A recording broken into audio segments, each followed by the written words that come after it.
بسم اللہ الرحمن الرحیم۔ آج اگر آپ چاہے کوئی معمولی کام کر رہے ہیں، آپ کو کوئی بڑی اپرچونٹی نہیں ملی، زندگی نے آپ کو کوئی بڑا موقع نہیں دیا، لیکن آپ اس معمولی کام کو کس طرح کرتے ہیں، بددلی کے ساتھ، ناراضگی اور غصے کے ساتھ، افسوس اور پچھتاوے کے ساتھ آپ اکتائے ہوئے رہتے ہیں کہ یار مجھے یہ کس طرح کا کام کرنے کو ملا ہوا ہے، یہ تو میرے لائق نہیں ہے، اور یا پھر آپ اسے پورے دل کے ساتھ کرتے ہیں، پورے جوش اور جذبے کے ساتھ، خوشی کے ساتھ، محبت کے ساتھ، آگے بڑھنے کے عزم کے ساتھ آپ اس کام کو کس طرح کرتے ہیں، اس کام کو کتنی ویلیو دیتے ہیں۔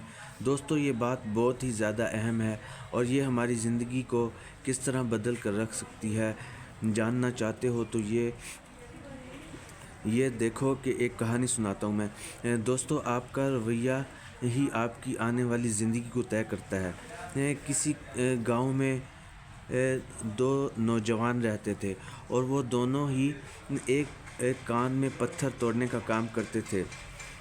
ان دونوں کا کام تو ایک جیسا تھا، لیکن ان دونوں کا کام کے بارے میں نظریہ اور رویہ بالکل مختلف تھا۔ پہلا دوست، جس کا نام قاسم تھا، وہ اپنے کام سے خوش نہیں تھا۔ وہ ہمیشہ اداس اور غصے میں رہتا تھا۔ اس کی زبان پر ہر وقت شکایت ہوتی تھی کہ زندگی بہت مشکل ہے، میں دن رات محنت کرتا ہوں، پھر بھی میری زندگی میں کچھ نہیں بدلتا، میری تو قسمت ہی خراب ہے، پتھر توڑنا یہ بھی کوئی کام ہے کرنے والا، لیکن میرے پاس کوئی دوسرا راستہ بھی تو نہیں ہے۔ وہ سارا دن بے دلی سے کام کرتا اور اپنی قسمت کو کوستا رہتا تھا، اور وہ اپنے کام سے نفرت کرتا تھا۔ اور جو دوسرا دوست، جس کا نام محسن تھا، کام تو وہ بھی یہی کرتا تھا، لیکن وہ خوش رہتا تھا۔ وہ اپنے کام کو بڑے شوق اور لگن سے کرتا۔ وہ کہتا تھا کہ میں صرف پتھر ہی نہیں توڑ رہا، میں تو بادشاہ کا شاندار محل بنا رہا ہوں۔ میرا کام تو بہت ہی اعلیٰ اور اچھا ہے۔ یہ پتھر جو میں توڑ رہا ہوں، ان کو تراش کر اس محل میں لگایا جائے گا، جسے دیکھ کر بادشاہ اور دوسرے لوگ متاثر ہوں گے، خوش ہوں گے۔ میرے کام کی بڑی اہمیت ہے اور میں اس کام کو کر کے بہت خوش ہوں۔ دونوں لوگ ایک ہی کام کر رہے تھے، لیکن ان کی سوچ کے انداز نے ان کے کام کرنے کا انداز بدل دیا تھا۔ دوستو، یاد رکھیں، زندگی کا انعام صرف آپ کی محنت سے نہیں بلکہ آپ کی سوچ اور آپ کے نظریے پر بھی ملتا ہے، آپ کے رویے پر بھی ملتا ہے۔ صرف یہ بات ہی اہم نہیں ہے کہ آپ کتنی محنت کر رہے ہیں، بلکہ یہ بات بھی اہم ہے کہ آپ کی محنت میں خلوص کتنا ہے، سچائی کتنی ہے۔ کچھ مہینوں کے بعد اس کان کے مالک نے تمام مزدوروں کو اکٹھا کیا اور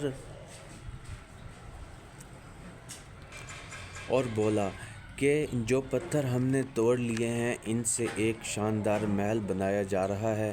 اس نے محسن کے کام کی تعریف کی اور اسے محل میں کام کرنے والے مزدوروں کے گروپ کا لیڈر بنایا۔ قاسم یہ بات سن کر بہت غصے میں آ گیا، اپنی قسمت کو کوسنے لگا کہ میں بھی اتنی محنت سے کام کر رہا ہوں، پھر مجھے یہ موقع کیوں نہیں ملا۔ مالک نے جواب دیا، محنت تم نے بھی کی، لیکن تمہاری منفی سوچ تمہارے کام میں بھی نظر آئی۔ تم نے خوشی اور لگن سے کام نہیں کیا، بلکہ تم ہر وقت اکتائے ہوئے رہتے تھے اور بے دلی سے کام کرتے تھے۔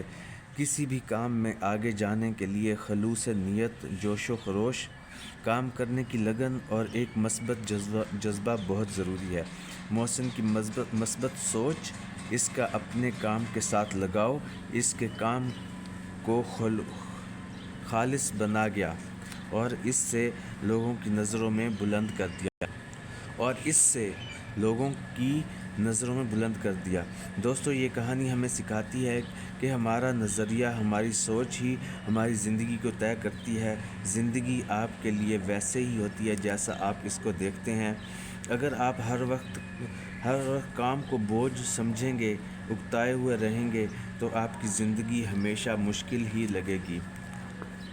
لیکن اگر آپ ہر موقع میں ایک مقصد دیکھیں گے، کسی اپرچونٹی کو معمولی نہیں سمجھیں گے، ہر کام کو چاہے وہ چھوٹا ہو یا بڑا، محنت، لگن اور ایمانداری سے کریں گے، اور سب سے بڑھ کر اپنے کام سے محبت کریں گے تو زندگی بھی آپ سے خوش ہو جائے گی۔ قدرت آپ کے رویے کی وجہ سے آپ کی قدر کرے گی اور زندگی میں آپ کو بڑے بڑے موقع ملنا شروع ہو جائیں گے۔ دوستو یاد رکھیں، آپ کا نظریہ، آپ کا رویہ، آپ کی سوچ ہی آپ کی پہچان اور آپ کا مستقبل بناتی ہے۔ زندگی میں ہر روز کچھ نیا سیکھو، نیا سوچو، نیا کرو۔ بہت شکریہ، السلام علیکم۔